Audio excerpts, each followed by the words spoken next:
Hi friends, welcome to Srihari channel. வந்து விஜயா முத்துசாமி பேசுகிறேன். இப்போ வந்து எங்கள் குட்டி பசங்க நான் சொல்லி கொடுத்த விநாயகர் பாட்டை பாட போகிறாங்க. ஓகேவா?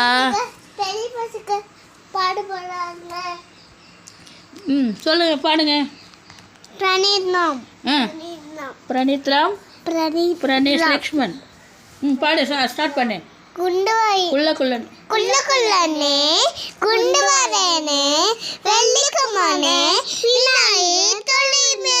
விநாயகரை தொழுவோமே. எல்லாருக்கும் புரிகிற மாதிரி பாடணும். ஓகேங்களா? இந்த பதிவு உங்களுக்கு பிடிச்சிருந்தா லைக் பண்ணுங்கள், ஷேர் பண்ணுங்கள், கமெண்ட் பண்ணுங்கள். எல்லாரும் விநாயகரை வேண்டிட்டு எக்ஸாம் படிங்க. சொல்லு. ஓகேவா? பாய்.